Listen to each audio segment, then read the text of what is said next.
Imagine this, आपने काम करने के लिए लैपटॉप ओपन किया, फिर आपको लगा कि चलो यार थोड़ा सा ना मेल चेक कर लेते हैं। फिर आपने मेल चेक कर लिया, then you got into WhatsApp and पता नहीं कैसे वहाँ से स्टम्बल हो गए सीधा इंस्टाग्राम पर। अभी 2 घंटे जा चुके हैं एंड क्या आपने कोई काम किया? बिल्कुल नहीं।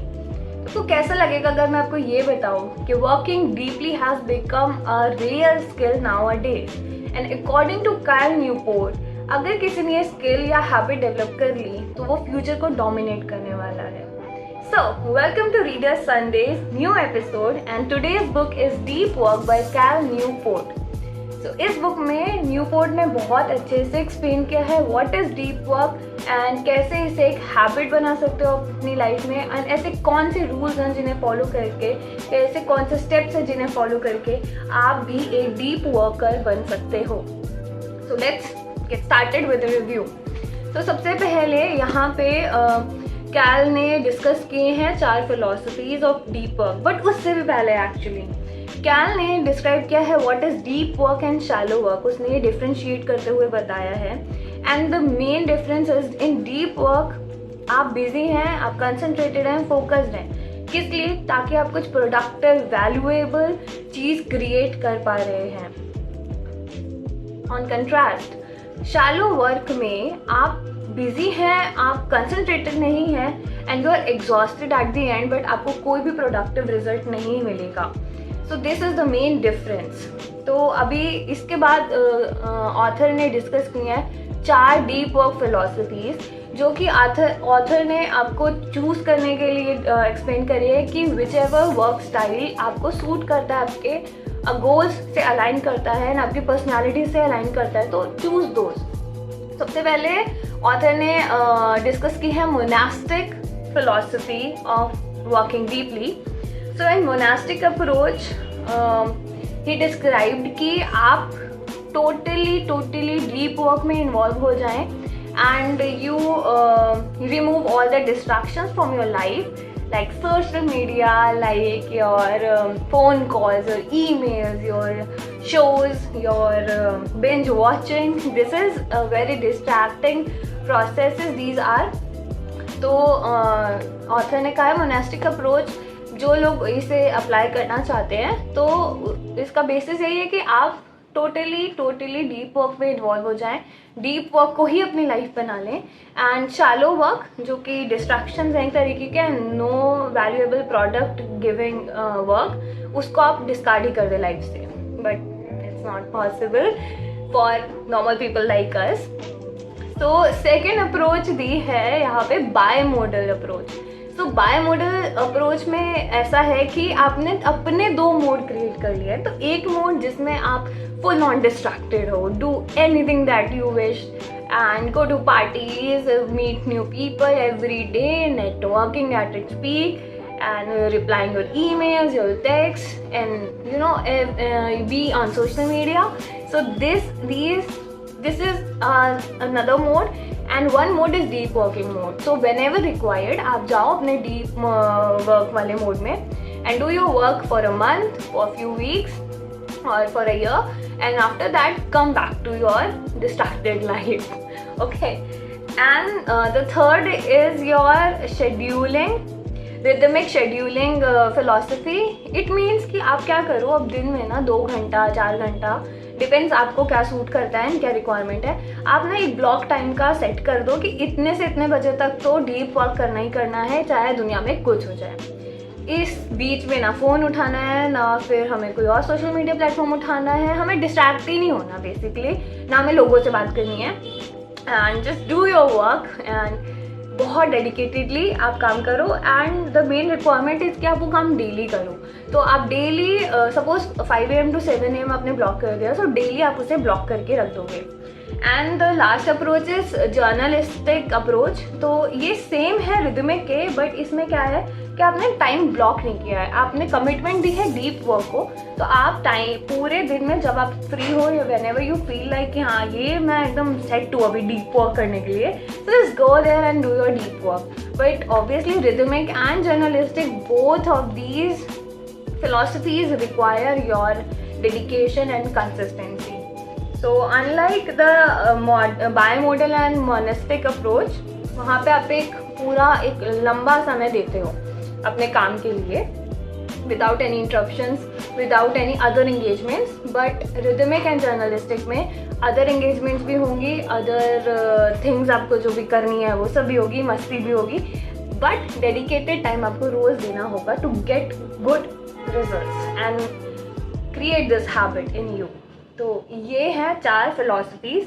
फिर अदर देन दैट ऑथर ने बहुत अच्छे से एक्चुअली यहाँ पे रूल्स बताए हैं, स्टेप्स बताए हैं, कैसे आप ये हैबिट अपनी लाइफ में इनकलकेट कर सकते हो. And I love this book because इन्होंने ना ऐसे आइडियल सिचुएशंस नहीं दिए हैं. तो इन्होंने बताया है कि आप रियल लाइफ में, क्योंकि इतने डिस्ट्रैक्शंस हैं, इतना प्रोक्रेस्टिनेशन है मन में, लेजीनेस है मन में, तो उसको हैंडल कैसे करना है और फिर वो हैबिट कैसे करनी है. तो this book is like a boon for me, क्योंकि मैं लेजीएस्ट इंसान हूँ and I love procrastination. Although I complete my work before deadline and मुझे आज तक कोई ऐसे दिक्कत नहीं आई है. But of course I know my potential and if I am not living up to it, that is the problem. यही दिक्कत है. तो ये दिक्कत इस बुक ने बहुत अच्छे से हटाई है मेरी. So let's discuss those rules. तो सबसे पहले ऑथर ने कहा कि अपना ना रिचुअल बनाओ कोई डीप वर्क के लिए. तो ritualise your work. It means कि जैसे अगर आप डीप वर्क करने बैठ रहे हो तो उससे पहले आप क्या करो, अपना एक रिचुअल बनाओ. जैसे आपने कोई सेंटेंस ले लिया कि let's get started and this will trigger your mind to turn into deep work, to start working deeply and be focused. And ऐसे ही आप रिचुअल बना सकते हो जब एंड करते हो कि now my work is complete और यू नो चेक बॉक्स और एनीथिंग. तो आपको एक स्टार्टिंग और एक एंड पॉइंट क्लियर हो जाएगा, आपके दिमाग में अटैच हो जाएगा विद डीप वर्क. तो रिचुअलाइज इट. अदरवाइज और कोई रिचुअल का एग्जाम्पल इस बुक को आप पढ़ोगे बिल्कुल मिल जाएंगे वो बहुत सारे एग्जाम्पल्स, क्योंकि ऑब्वियसली ऑथर ने अगर सजेस्ट किया है तो वो बिना एग्जाम्पल से बैक करे हुए कोई भी पॉइंट यहाँ पे नहीं सजेस्ट कर रहा है इस बुक में. दैट्स वन मोर थिंग जिसने मुझे हुक रखा इस बुक के साथ. And the second is treat your this habit like a business. So मुझे पहले नहीं पता था कि एनालिसिस स्टैट्स कितने ज़रूरी हैं. Once I started working on my small business, then I realized कि क्या actually affect है इन चीज़ों का. So ऑथर ने कहा है कि आप क्या करो, आप अपने गोल्स सेट करो. तो सबसे पहले तो आपको लिस्ट बनानी है गोल्स की. फिर आप उसे देखो सबसे इम्पॉर्टेंट, वाइल्डली इम्पॉर्टेंट कौन से आपके गोल्स हैं जिन्हें करना ज़रूरी ही है एंड जो एक्चुअली प्रोडक्टिव है. तो उनको लिस्ट करो, उन पे पहले फोकस करो, उनमें डीप वर्क अलाइन करने की कोशिश करो एंड शैलो वर्क को टाइम दो. Of course they are on your list, तो they are the requirement of your day. तो उसको भी देखना है, बट मेनली आपको देखना है कि जो काम डीप वर्क मांग रहे हैं वहाँ पे इन्वेस्ट करना है आपको. तो ये करो. सेकेंड, अपने लीड मेजर्स बनाओ. लीड मेजर्स का मतलब है कि आपकी जो प्रोग्रेस है उसे स्टैट्स में कन्वर्ट करो, उसे मेजरेबल क्वांटिटीज़ में कन्वर्ट करो. क्योंकि जब तक आपको पता नहीं चलेगा कि आप एक्चुअली काम कर रहे हो या नहीं कर रहे हो, तब तक आप ना डेलूनो में रहोगे कि यार मैं तो 4 घंटा बैठ रही हूँ, तो मतलब मैं काम तो बिल्कुल कर रही हूँ, बट रिजल्ट नहीं है तो काम नहीं है. So for to measure those results and your progress, please एक ट्रैकर बना लो या फिर अपने लिए गोल्स सेट कर लो, daily goals, and just tick them कि हाँ आज का गोल डन. एंड जिस दिन नहीं कर पाओ रीज़न मेंशन करो, so that in future you know कि कहाँ लैक हो रहा है. ठीक है. And third is keep a score board in front of your eyes, तो तुम डेली उसे देख सको. क्योंकि स्कोर बोर्ड से ना जो मुझे एक्चुअली सीखने मिला एंड जो मुझे फील हुआ वो ये है कि अपने आप से ना एक कॉम्पिटिशन शुरू हो जाता है. And that is very necessary जब आपको कुछ एक्चुअली अचीव करना है या कुछ काम करना है. एंड अगर तुम्हें बहुत ही आग लगी हुई है किसी काम करने की, तो just be in competition with your self, क्योंकि तुम्हें अपना 100% वाला पोटेंशियल का आउटकम भी पता है एंड जो तुम अभी हो तुम्हें वो भी पता दिख रहा है. तो जब हम स्कोर बोर्ड रखते हैं, तो सपोज एग्जांपल देती हूँ कि स्कोर बोर्ड तुमने यही रख लिया कि तुमने कितने घंटे डीप वर्क किया है, इसका मेंशन कर दिया and what is the outcome. तुमने 2 कॉलम बना के अपना स्कोर बोर्ड रेडी कर लिया एंड तुमने एकदम सामने से रख लिया उसे. तो डे 1 में भी हो सकता है तुम 1 घंटा तुमने काम किया जिसमें तुमने 10% आउटकम तुम्हें मिला. फिर तुम्हें अगले दिन automatically, and I swear automatically तुम्हें एक मोटिवेशन रहेगी, इंस्पिरेशन रहेगी कि इसे बीट करना है, and that person is you only. So self competition is the best medicine for motivation. Do that and you will get the results undoubtedly.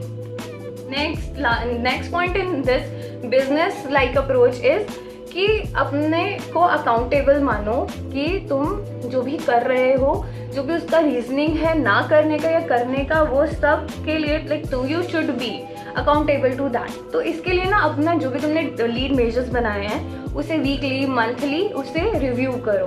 And उसमें सिर्फ ये नहीं देखना है कि क्या प्रोग्रेस हुई है, मेन है कहाँ तुम लैग कर रहे हो और क्यों लैग कर रहे हो. एंड ये जब तुम्हें पता चल जाएगा, इसका मतलब ये नहीं है कि तुम्हें निराश होकर बैठ जाना है कि यार मुझे पता नहीं चल रहा या Y couldn't I do it. No, get inspired every day from yourself and learn from your mistakes and सीखो कहाँ लैग क्यों हुआ है और वो रीज़न ही माइनस करो. सो अगर तुम्हें पता चला कि तुमने 4 घंटा इंस्टाग्राम चलाया है एंड वो 4 घंटे में तो 2 घंटे तो एटलीस्ट तुम काम कर सकती थी, तो just go and do that work. Next day, उस दिन तो कर लिया जो करना था, खराब हो जो रहता फैलता कर ला लिया, बट अगले दिन, अगले वीक, अगले मंथ डू इट. तो पता है मैं क्या करती हूँ, मेरे लिए ना वीक में 2 स्टार्ट होते हैं, मंडे एंड थर्सडे, क्योंकि 3 दिन में डिवाइड हो जाता है. सो मेरा हमेशा ऐसे ही रहा है कि I start this on Monday, anything new I start from Monday. And Monday अगर नहीं पॉसिबल होता तो मैं बीमार हो गई या कोई और इंगेजमेंट थी जहाँ मुझे जाना था या कुछ भी काम था जो मंडे नहीं हुआ, तो I try to start on Tuesday Wednesday, otherwise I start on Thursday. So this is jump start, these 2 days are jump start for me, you can do that also. तो ये कुछ तरीके थे जिससे आप अपने दिस हैबिट को आप ले सकते हो एज बिजनेस लाइक. ठीक है, and some other habits are also there. तो सबसे पहले तो इसमें मेंशन किया है ऑथर ने कि quit your social media. And कैसे क्विट करना है, क्विट का मतलब ये नहीं है कि जस्ट डीएक्टिवेट और delete it. If you can do that please go ahead, क्योंकि अगर वो तुम्हें काम नहीं आ रहा है तो it's like obviously not beneficial, not worthy enough to spend your time on. तो मत करो बिल्कुल भी, उस पर कुछ भी इन्वेस्ट मत करो. बट अगर उससे काम है तुम्हें एंड वो काम 1 घंटे में हो सकता है 4 घंटे के बजाय, डू दैट. तो quit social media if it is only there for entertainment purpose and non productive purposes. If not, then use it very wisely. And the author has said one more point is to drain your shallows. That means whatever shallow work you have in your life, compile it for a limited period of time in your day or week. So हो सकता है तुम 5 दिन पूरा सिर्फ काम करो जो डीप वर्क रिलेटेड है, जो एक्चुअली प्रोडक्टिव है, एंड बाकी का जो लास्ट डे है, सैटरडे और मे बी फ्राइडे इवनिंग, वहाँ पे तुम अपना शैलो वर्क डन करो, कंप्लीट करो. And like that's more than enough. Next point जो ऑथर ने शेयर किया है, विच आई रियली लव, कि embrace boredom. Just get bored for some time. And bore से मेरा एक्चुअली मतलब ऑथर का भी यही है कि बोर हो. So when you don't have any work to do, when you don't have anything to do, just don't scroll your phone and don't binge watch any shows. You can do that. This is also needed to relax sometimes, but not always. Don't make it a habit. So get bored, and once you get bored ना, तुम्हें कुछ ख्याल आने लगेंगे. And पहले तो rubbish ख्याल आएंगे फॉर श्योर. काश उस लड़ाई में मैं ये बोल देती, या काश उस कॉन्वर्सेशन में सामने वाले ने ऐसा कर दिया होता, या मैं कल घूमने जाऊंगी तो मैं ऐसा तो करूंगी, ये सब आएगा. देन इवेंचुअली तुम्हारे पास जो प्रॉब्लम एक्चुअली है जिसे सॉल्व करना प्रोडक्टिव रिजल्ट देगा, तुम वहाँ तक पहुँचोगे. एंड जब तुम वहाँ पहुँच जाओगे, इसके बाद ऑथर ने नेक्स्ट पॉइंट दिया है कि प्रोडक्टिव मेडिटेशन. तो मेडिटेशन का जनरल मीनिंग स्पिरिचुअल है कि तुम वहाँ पे स्पिरिचुअली तुम आइज क्लोज करो एंड अपने ब्रीदिंग पे ध्यान दो. That's fine, that's spiritual. But productive meditation का मतलब है कि आप अपने ख्याल, अपने थॉट प्रोसेस, अपना पूरा ध्यान जो लगाओगे वो किसी एक प्रॉब्लम जिसका सॉल्यूशन बहुत प्रोडक्टिव है, वैल्यूएबल है, उस पर फोकस करने के लिए आप जो भी सोचोगे उसे कहेंगे productive meditation. I call it brainstorming. Sometimes I do it when I have lot on my plate, तो मुझे उसे ऑर्गेनाइज करने के लिए शांति चाहिए। एंड ऑथर ने बहुत अच्छे से बताया कि ये ब्रेनस्टॉर्मिंग सेशंस या प्रोडक्टिव मेडिटेशन सेशन आप कभी भी कर सकते हो। लाइक आप वॉकिंग कर रहे हो तब कर लो, आप एक्सरसाइज कर रहे हो, वर्कआउट आपका चल रहा है, या फिर आप खाना खा रहे हो। So take your time, most suitable for you, and do the productive meditation. And at last मैं सिर्फ ये कहना चाहूँगी कि पर्सनली मैंने इस बुक से इतना कुछ सीखा है कि ये बुक पढ़ते पढ़ते एक्चुअली मैं डीप वर्क करना शुरू कर चुकी हूँ।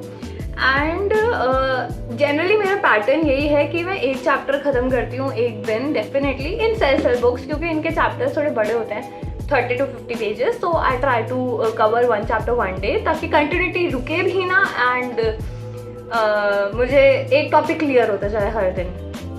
सो स्टार्टिंग फ्रॉम पेज 1 मुझे इतना फोकस्ड फील होने लगा ना धीरे धीरे कि लास्ट पेज आते आते I was very focused and I couldn't hear the sounds coming from my environment, and I was so into this book.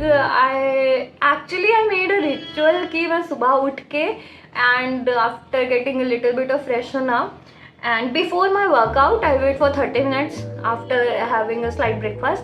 So those 30 minutes were totally dedicated to this book, and it was my ritual for past 1.5 week. तो बहुत छोटा ही था time span, but actually it worked and now I know how to routine my things, how to create a very efficient routine where I am involved in deep work and shallow work both, because I need some kind of shallow work to get refreshed. And yeah, this author talks about refreshment also, so you have to be refreshed before starting anything new, before starting anything, before beginning anything that demands another aspect of your focus and attention, another thought process from the previous work. So this book is like a highly recommended book. It's a must read if you want to actually achieve your goals, and if you want to actually do something, go for it. I have no other words in tareef of this book, so just go for it and buy it. It's available online also. I just borrowed it from a friend and I have to give it back. I don't want to, I want it to keep in my collection, so maybe I'll negotiate, but कोई बात नहीं, अगर है नहीं है, मैंने content अपने दिमाग में डाल लिया है, so you go and do that too. And I'll meet you in the next video next Sunday, hopefully. Yes, I'm reading another book and it's interesting and it's fiction, so I can't read self-help books every consecutive way, because कितनी help करूँगी मैं खुद की, already daily करती हूँ. तो या, go for it. Bye.